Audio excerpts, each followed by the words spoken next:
নমস্কার, নেহা রসোইঘরে আপনাদের সকলকে স্বাগত। আজকে বানাবো সয়াবিনের কোফতা কারি। যদি সয়াবিন আপনাদের বাড়িতে বাচ্চারা খেতে না চায়, এভাবে সয়াবিন বানিয়ে খাইয়ে দেখুন, একদম ঝটপট করে খেয়ে নেবে, এত টেস্টি হয় এটা। এর জন্য সয়াবিনটা আমি প্রায় 15-20 মিনিটের মতো ভিজিয়ে রেখেছিলাম। তারপরে ফুটন্ত জলে ফুটিয়ে নিয়ে 5-6 মিনিটের মতো জলটা পুরো নিংড়ে নিয়ে মিক্সিতে আমি সয়াবিনটা এভাবে পেস্ট করিনি, একটু দারদারা ভাব থাকবে ওরকম রাখতে হবে। তারপর এখন কোফতা বানানোর জন্য সয়াবিনের মধ্যে যা যা দিতে হবে সমস্ত কিছু দিয়ে আমি মিশ্রণটা রেডি করে নেব। ফার্স্টে পেঁয়াজ কুচি দিয়েছি, তারপর ধনিয়া পাতা কুচি।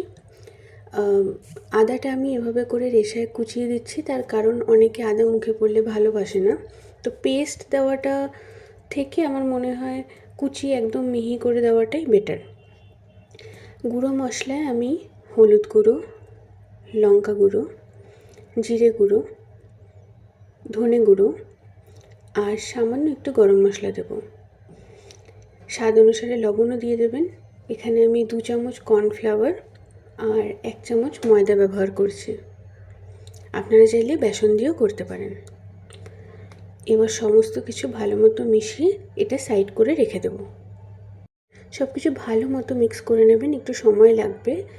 আর আমি এখানে যে ময়দা বা আপনি যদি বেসন নেন সেটা আমি কম দিয়েছি, আমার বেশি পছন্দ না।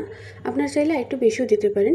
যখন দেখবেন এরকম বড়ার আকারে আপনারা তৈরি করতে পারছেন, ফাটছে না, তার মানে আপনার এই ব্যাটারটা রেডি হয়ে গেছে।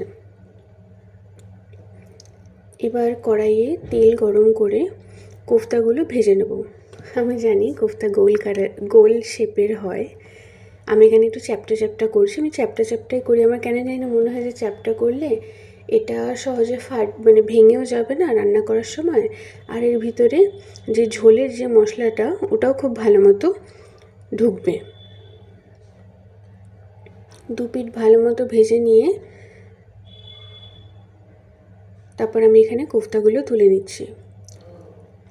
সেম কড়াইয়ে আমি তেজপাতা আর গোটা গরম মশলা দিয়ে এখানে আমি একটা পেস্ট তৈরি করেছিলাম পেঁয়াজ, আদা, রসুনের, সেটা দিয়ে দিলাম।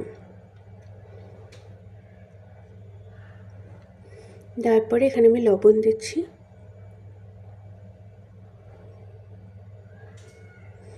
তারপর এখানে গুঁড়ো মশলায় হলুদ গুঁড়ো আর লঙ্কা গুঁড়ো দিয়ে একটু জল দিয়ে ভালো মতো মিশিয়ে নেব।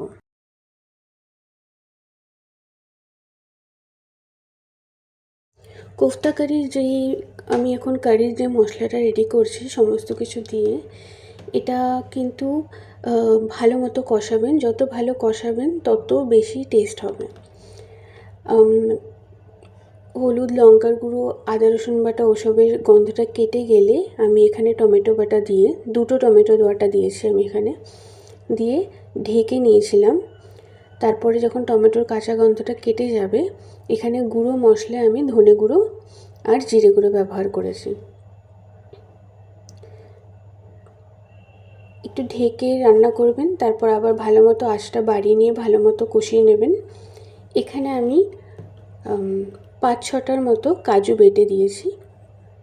কাজু বেটে দেওয়ার পরে কন্টিনিউ আপনাকে খুন্তিটা নাড়াতে হবে, নইলে কাজুটা নিচে লেগে যাওয়ার চান্স থাকে।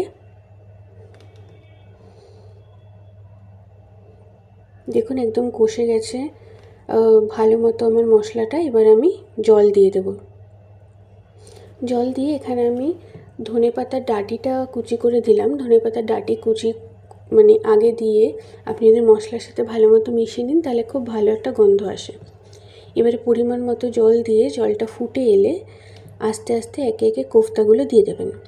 কোফতা দেওয়ার পরে কিন্তু খুব হার্শলি আপনি নাড়াচাড়া করবেন না, হালকা হালকা করে নাড়াচাড়া করবেন, নাহলে ভেঙে যাওয়ার চান্স থাকে। আর সমস্তটা ঝোলে ভালো মতো মিশিয়ে নিয়ে তারপরে ঢেকে 5-6 মিনিটের মতো রান্না করে ঢাকনা খুললেই রান্না কমপ্লিট। এবার আমি একদম সামান্য গরম মশলা দিয়ে আবার ঝোলে ভালো মতো মিশিয়ে নিয়ে, ততক্ষণ দেখবেন ঝোলটা টানতেও থাকবে। আর এটা খুব একটা ঝোল ভালো লাগে না, একটু শুকনোই ভালো লাগে। তাও আমি একটু বেশি ঝোল রেখেছিলাম, যেহেতু ভাতে খাওয়া হবে তাই জন্য।